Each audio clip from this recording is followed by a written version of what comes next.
जबलपुर की grey iron foundry में air force के लिए देश का सबसे बड़ा 1000 फाउंडर का बम का खोल बनकर तैयार हुआ और इसका पहला लॉट तय समय सीमा से पहले शुक्रवार की शाम निर्माणी परिसर से ऑर्डिनेंस फैक्ट्री खमरिया के लिए रवाना किया गया। सैंपल लॉट को यंत्र इंडिया लिमिटेड बाय आईएल के मुख्य महाप्रबंधक राजीव पुरी ने हरी झंडी दिखाकर रवाना किया। जीआईएफ के जीएम सुकांत सरकार ने शुक्रवार को मीडिया से चर्चा में कहा कि निर्माणी के लिए यह एक शानदार शुरुआत है। 500 बमों के खोलों के निर्माण का लक्ष्य उन्हें दिया गया है, जिसे फरवरी 2024 तक पूरा करने का भरोसा जताया है। जीआईएफ के जीएम सुकांत सरकार ने इस उपलब्धि को लेकर पत्रकारों से चर्चा की। इस दौरान उन्होंने कहा कि यह बम पूरी तरह से स्वदेशी तकनीक पर आधारित है। इसका खोल जीआईएफ और मुरादनगर में बन रहा है, जबकि फिलिंग का काम ओएफ के द्वारा किया जा रहा है।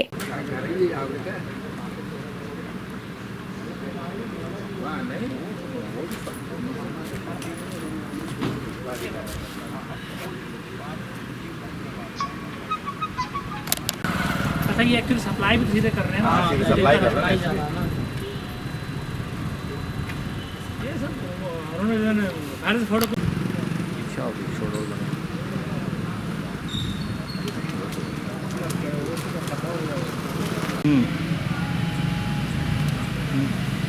बोल रहे ना राजू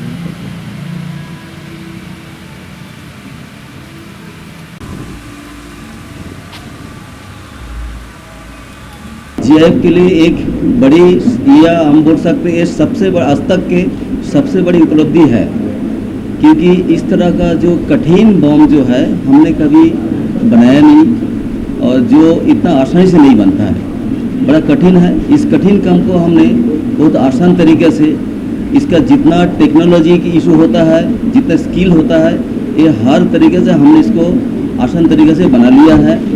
हमने पहले ढूंढा कि हमारे पास जो वर्कफोर्स है वो कभी टैलेंटेड है, काफ़ी स्किल है, सब काम कर सकते हैं, इसलिए हमने इसको डिसीजन लिया कि हम बना सकते तो हम बना देंगे।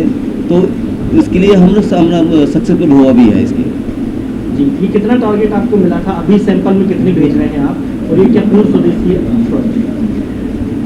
टोटल टारगेट जो हमको दिया गया है कागज़ में वो है 500 दिया है, 500 दिया है।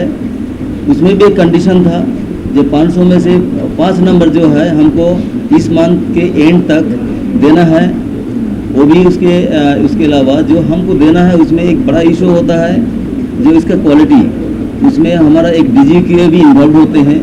हर एक स्टेज में जितना इंस्पेक्शन होता है, हर एक स्टेज हमने डीजीक्यूए से उनका विटनेस लिया है, उनके पास कराया है, फिर हमने समय के पहले ही हमने बना के रेडी कर दिया है।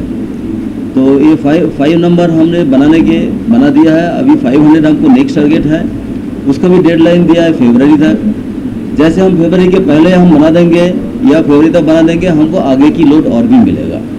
ये कितना घातक बम होता है सर, और इसका बनाने की तो प्रोसेस आपने बताई, क्या ये पूर्णतः स्वदेशी है जो हमारे यहाँ बन रहा है? इसकी क्षमता कितनी होगी? हाँ, नहीं, ये बम जो है पूरा ही स्वदेशी है, पूरा ही स्वदेशी है। हम लोग स्क्रैप से बनाते हैं, राइट फ्रॉम द स्क्रैप, ढलाई, मेल्टिंग सब यही होता है। इसमें कठिन कुछ ऑपरेशंस है, उसमें मशीन्स की ज़रूरत पड़ता है। जो मशीन्स भी हमने टोटली फैक्ट्री के अंदर, इंडिया की तो अंदर है ही, हमने जीआईएफ के अंदर ही बनाया है ये चीज़। और ये एयरफोर्स के लिए सबसे बड़ा साइज़ के बम है। अपना छोटा फैक्ट्री है और हमने इतना बड़ा बम बनाने के भी हम हिम्मत रखा है, हमने बना के दिखाया है। सर, ये कब से बनता चला आ रहा है? इसका कभी सेना ने यूज़ किया हुआ है? ये सेना का एक रेगुलर मतलब इस्तेमाल करने वाला आइटम है, बहुत दिन से लोग यूज़ कर रहे हैं, क्योंकि ये बहुत सक्सेसफुल प्रोडक्ट है। पर हमने जीआईएफ में कभी बनाया नहीं, जीआईएफ में हमने पहला बार बना रहा हूँ। 1000 पाउंडर बमों का इस्तेमाल फरवरी 2019 में भारतीय वायुसेना ने किया था।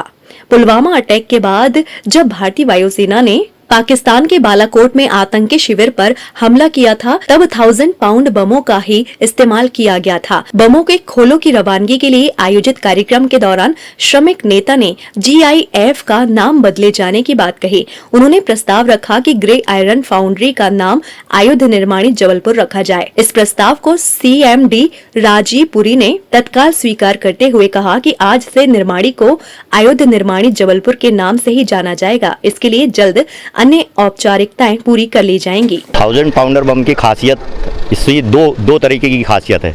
ये पूर्णतः स्वदेशी बम है और ये इतना विध्वंस बम है कि अगर जहां भी इससे हमला किया जाएगा तो लगभग आसपास का 1 किलोमीटर एरिया ये पूरी तरह से नष्ट कर देगा। हाँ, ये आपने एक समय सुना होगा सर्जिकल स्ट्राइक और अभिनंदन जो हमारे वो कर लिए गए थे, LOC के उस पार रह गए थे, उस समय इस बम का इस्तेमाल हुआ था। तब कितनी मारक क्षमता की बात करी जाए, कितनी मारक क्षमता इसकी? एक्चुअली ये एयरफोर्स का बम है, तो ये जो लड़ाकू विमान रहते विमान से निशाने पर दागा जाता है। ये इसकी 2 खासियत है, एक तो ये विध्वंस बहुत तेज करता है और साथ में सटीक निशाने पर जाता है। ये इसकी विशेषता है।